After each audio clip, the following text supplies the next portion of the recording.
Hello and welcome back to more caravanning videos. This time I'm up at the caravan storage.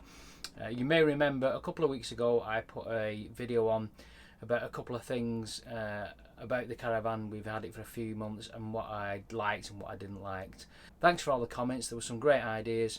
One about the sink, people said just buy a bowl. We did have a bowl, it was a round bowl, it didn't fit in here, but we are going to source hopefully a bowl that's the right size.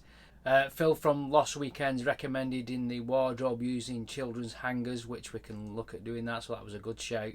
I did mention about the tap annoying me and the sink not being able to move there. My fault. On closer inspection of it, it was quite stiff when I tried to move it, but on closer inspection of it and actually looking at the tap and putting a bit of WD, you can see that it does actually move. It must have been just a little bit stiff at the top here. It probably hadn't been moved for quite a long time, and when I grabbed hold of it, it did feel as though it didn't want to move, and I didn't want to pull it, but obviously with the water drain now, I've come back in and the tap does actually move, so I'm quite satisfied with that. So one of the other things that I didn't mention, because I forgot about, was the battery box outside. Because of the Alutech construction, when the shell of the caravan gets hot, it expands and it makes it quite difficult to get into the battery box because there's no actual handle on it. You can see this here. When you put the key in, you've just got the key to pull it forward, but you have to grab hold of it at the sides. Now when it's quite hot, the body does swell and it is quite difficult to open, and that's not a fault, it's just that's the design of the van. So that could have had a handle on the door there just in order to make the door come open and open a little bit easier. So thanks for all your comments in that, and I do answer all your comments and I have taken note of that, so there are things that I'm going to be changing. Now one of the jobs that I've come up to do today is to check the Alko Friction pads. Now a couple of years ago when we were in France, we were leaving the site on our way home and I noticed that there was quite a bit of noise coming from the hitch. I persevered with it and carried on, and we eventually got home. On the investigation, I thought, I looked up and it must have been the actual friction pads that were making the noise. So I ordered some and changed those over, and I was surprised at the amount of difference that it made. You can also tell by pressure that you need to put the stabilizer down. It was a lot more pressure needed to put the stabilizer hitch down, which obviously made sure that there was better contact on the toe ball. So the last time we went out, I felt that the hitch felt a little bit easier to put down, and there was a slight bit of noise coming from the hitch. So that's what I'm going to do today. I know there are loads of videos on doing this. It's not a how-to or an instructional video. It's just me checking the friction pads and showing you how easy that is to do. So these are the old ones that I've taken out, and as you can see, try and get a close-up of them, they are quite pitted. There is a chunk missing out there, and I don't know if you can see the profile of that. It's the actual depth of it is not that great where it's worn away.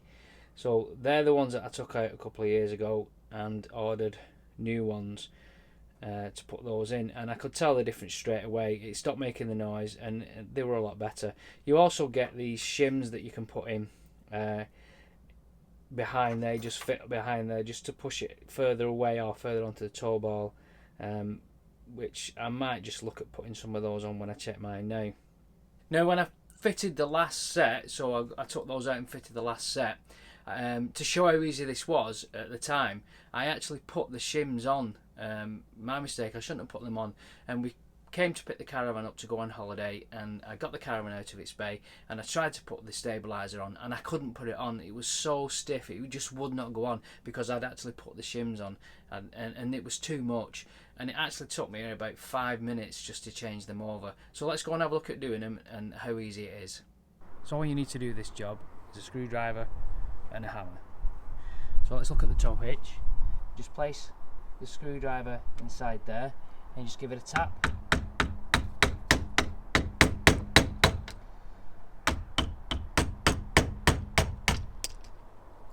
As you can see, that one isn't too bad at all. So I'm going to check the other side and see how that one looks. So again, you just place the screwdriver in the middle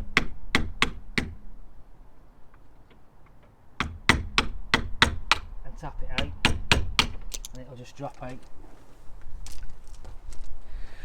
The other side as well, that looks not too bad. What I might try and do is just put the shims on this and just see how we go with that. So I'm just going to place the shims on each side, one on there, and then what you do is you just place it back up into the tow ball and then push it back in. So the shim on the other side, put that in, put up into the tow ball and hold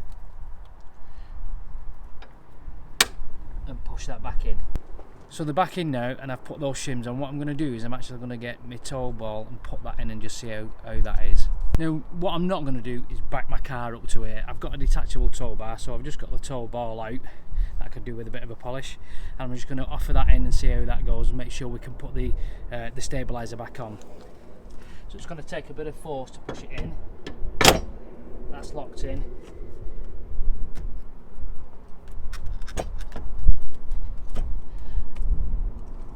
And as you can see there, I can push the stabiliser down, so I'm happy with that. It's a lot stiffer than what it was before. So that's another job done, and as you can see, it's quite easy to do. I bought them online when I bought them last time. I think they were about £25–30 for the set. I think I got them from Leisure Shop Direct, if I can remember rightly. They're very easy to do, something you can do yourself. So don't be frightened of doing little jobs, just get on and do it. So thanks for watching, thanks for all your comments and your support, and I will see you soon with more videos. Bye bye.